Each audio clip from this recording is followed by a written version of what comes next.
Ating aralin sa Mathematics Finding the Missing Atoms, Quarter 2, Week 7, Day 3. Ang ating objective, at the end of the lesson, the learners should be able to apply their knowledge of addition to find the missing atom. Now, bago tayo mag-start, let's conduct a drill on basic addition facts. So, pwede kayong magsagot sa whiteboard, kumuha kayo ng papel, o kung kayong isolve orally, pwede naman. So, find the sum of 45 plus 13. First, we need to add 5 plus 3. Ayan, yun nandito sa ones. Laging tatandaan. Dito tayo dapat masasanay na nag-a-add. So, 5 plus 3 is 8. And 4 plus 1 is 5. So, the answer here is 58. Next, 33 plus 23. So, 3 plus 3 is 6. 3 plus 2, what is the answer? So, that is 5. Next, 78 plus 11. So, 8 plus 1 is 9 and 7 plus 1 is 8. So, the answer here is 89. Next, we have 29 plus 70. So, 9 plus 0, syempre, ang sagot ay 9. Then, 7 plus 2. O, unahin natin yung mas malaking number, ha? So, 7, 8, 9. So, the answer is 99. Next, 56 plus 31. So, 6 plus 1 is 7. Then 5 plus 3. 5, 6, 7, 8. So 8, 87. Next, yan, we have 2 plus 34. So, dito, isang digit lang ha. 2 lang siya. So, 4 plus 2 is 6. Then, dahil walang kapartner yung 3, ibababa nyo na lang. 36. Next, 12 plus 5. So, 5, 6, 7, and then ibababa yung 1. So, the answer here is 17. So, again, our objective is to add 1-digit and 2-digit numbers with sum up to 100 in vertical form without regrouping, and to apply the skill in addition to finding the missing added. So, ngayon, alamin natin ang missing digits sa given number sentence at ipaliwanag ang sagot. So, dito, 41 plus blank o 2 blank is equals to 67. So, dito, 6 ang sagot dahil kapag ini-add natin ang 6 sa 1, ito ay 7. So, dito, 6 ang magiging sagot kasi 6 plus 1 is 7. So, kung nahihirapan kayo at hindi nyo pa makuha, yan, nalilito kayo, ito yung pwede nyong gawin. No? Kapag addends ang nawawala ha, you have to do this. Yung nasa isip yung binigay na number. So, di ba ang binigay na number is 1? So, gumuhit kayo. Ilan yung guhit para maging 7? So, di ba 1, 2, 3, 4, 5, 6, 7. So, ilan to? 1, 2, 3, 4, 5, 6. So, 6. Ibig sabihin, 6 ang kailangan para maging 7. So, the missing number is 6. Let's try. Kapag ang nawawala ay addends, maaari nating ibawas. Another method is magsusubtract tayo. Ibabawas natin ito, yan, dito sa 7. Okay? So, 7, tatanggalan natin ng isa, magiging 6. So, the answer is still 6. That is another way, ha? 1 at 7 pagbabawasin. So, 7 minus 1 is 6. So, ngayon, alamin natin ang nawawalang addend. Since hindi pa natin aaral ang subtraction dito sa grade 1, so yung ibang hindi pa alam ang subtraction, pwede nyong gawin yung una kong tinuro. Pero yung iba na may alam na ng subtraction, kapag nawawala ang addends, pwede nyong isubtract. No? Yung mga advanced na sa math. So, we have this one. First, ibawas natin yung 4 sa 6. Okay? 4, bawasan ng, ayan, yung 6 babawasan natin ng 4. Or, kung hindi pa kayo marunong mag-subtract, bibilang tayo, guguhit tayo. 4, 5, 6. Ilan yung guhit natin? So, 2. Ibig sabihin, ayan, 2 ang sagot. So, kung marunong na naman kayo mag-subtract, 6 minus 4 equals 2. Next. Second, ibawas ang 3 sa 8. Bawasan natin. 8 minus 3. O, 8 minus 3 kung marunong na kayo sa subtraction. Pero kung hindi kayo marunong sa subtraction, ganito, magguguhit tayo.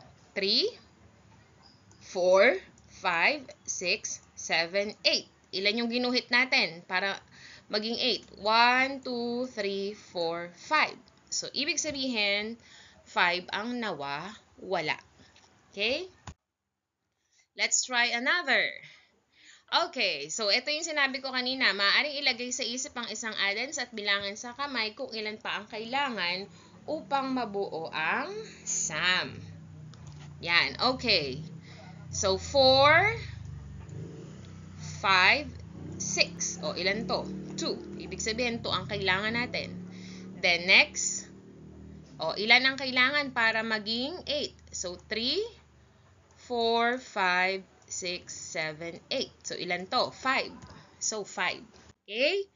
Yan. Paano naman kung ang isang buong addends ang nawawala? Paano mo malalaman ang sagot? O, kagaya nito.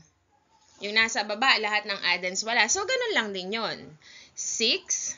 Ilan ang kulang para maging 7? O, diba? 6, 7. Ibig sabihin, 1. Then, 2. Ilan ang kulang para maging 3? 1 ulit. O, 11 ang nawawala. Yan, next. Alamin ang nawawalang addends. So, 5 to, kailangan maging 7. Ilan pa ang kulang para maging 7? So, 5, nasa isip. Guhit tayo, 6, 7. O, kailangan pa natin ng 2. Next, 4, 5, 6. Kailangan pa rin natin ng 2. So, 22 ang nawawala. Okay, eto naman. Let's try this one. Try natin yung nasa isip, no? Kasi yung iba hindi pa alam ang subtraction. So, ilagay sa isip ang 2, tapos maguhit tayo hanggang makarating ng 5. 2, 3, 4, 5. So, ilan to? 3. The next, 6, 7. O, ilan yan? 1. So, yun ang sagot. Next, ilagay sa isip ang 4, gumuhit tayo. 4, 5, 6, 7, 8. So, 4 pa ang kulang. The next, 3, 4, 5. So, 2 pa ang kulang. So, that is the easiest way, ha? So, ngayon naman, ay sum lang ang ibinigay. Mag-isip ng dalawang addends na kapag pinagsama, ay lalabas ang ibinigay na sum. Makinig mabuti, ha? Maaari kayong mag-decompose upang makuha ang addends. So, kung natatandaan nyo pa yung decomposing na lesson natin, you can apply that. Ayan. Okay. So, paano yan? So, ganito yan. The easiest way is this one. Diba 5 to? Gumuhit tayo ng 5. Kung nahihirapan pa kayo o kaya sa kamay nyo gawin, meron kayong 5. Kunwari, ito yung kamay ko. Ayan yung 5. Tapos, paghiwalayin natin. Simple lang, paghiwalayin. Pwede siyang 3, pwedeng 2. So, pwedeng 3 plus 2. 5 yun. Okay? Pwede rin namang gawin natin ng 1 lang dito. Tapos dito ay 4. So, pwedeng 1 plus 4, 5 pa rin yun. Okay? So, ano pa? Ano pa ang pwede? Meron pa ba? Aside from that? Pwede ring 5 at saka wala. 5 at saka 0. Pwede yun. No? Yan. So, yun yung mga possible answers. So, dito ang nilagay natin is 3 plus 2. Next, 2. Anong mabubuo? Anong number ang pwede natin pagsamahin na ang sagot ay 2? Pwedeng 1 plus 1, 2. O kaya naman, pwedeng 2 2 plus 0. Pero kapag may 0 dito, hindi na tayo nagsusulat. Pwedeng 23 plus 2 lang. Okay? So, anong nilagay natin dito? 1 plus 1. Okay? Next. Pwedeng ganito. Kagaya ng sinabi ko kanina. Next, we have 36. So, may 6 tayo. Kunwari, ito yung kamay. 6 yan. So, pwede yung 1 at saka 5. 1 plus 5 ay 6. Next. Pwede rin yang ito, 2 at saka 4. 2 plus 4 ay 6. O, yun yung mga possible answer, ha? Next. Ano pa kayang pwede? Pwede yung 3 plus 3. Okay? O, 3 plus 3, pwede rin. 6 pa rin yun. Next. Pwede pa yung, ano pang pwede? Let's erase first this one. O, pwede pa rin yung 4 plus 2. O kaya 5 plus 1. Pwede rin namang 6 plus 0. No, 6 plus 0 is 6 pa rin. So, let's see kung ano nilagay natin dito. Okay, 3 plus 3. Next, dito naman tayo sa kabila. Ano kaya yung mga number? Ayan, nilagay natin is 2 plus 1. O, pwedeng 2 plus 1. Aside from 2 plus 1, ano pa kaya yung number na pwedeng maging 3? Pwede rin yung 3 plus 0. Okay? O, ayan. Ito pa yung ibang sagot. Next, we have 49. O, ano kaya yung addends na pwedeng pagsamahin na ang sagot ay 49? So, pwede yung 1, 2, 3, 4, 5, 6, 7, 8, 9. O, 9 to. Pwede yung 2. O, tas ilan to? 7. 2 plus 7. Okay? Ano pa? Pwede naman din yung 3 plus 6. O, 3 plus 6. Ano pa? Pwede yung 4 plus 5. 4 plus 5. At pwede rin yung 5 plus 4. Okay? 5 plus 4. Pwede yung 5 plus 4. O, pwede rin yung 6 plus 3. O, pwede rin 9 plus 0. So, ano nilagay natin dito? O, 5 and 4. Then, punta tayo dito sa 4. 1, 2, 3, 4. So, yung 4 pwedeng 3 plus 1. O, pwede rin 2. Ay, wait lang. Yan, 2 plus 2. O, yan, pwede. Pwede rin 4 plus 0. Ang nilagay natin dito ay 2 plus 2. So, yun yung mga pwede nyong gawin pag parehong addends yung nawawala.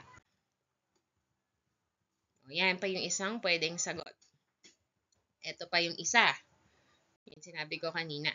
So, paano ninyo nakuha ang missing addends? So, magguhit tayo, ilagay sa isip yung isang number, yung isang addends, tapos bumilang sa kamay kung ilan pa ang kulang. Pwede nating i-decompose kapag parehong addends yung nawawala, o kaya, pag isang addends lang, pwede tayo mag-subtract. Okay? Kung ano yung way na nadadalian kayo, kung ano yung method, kung saan kayo nadadalian, do it.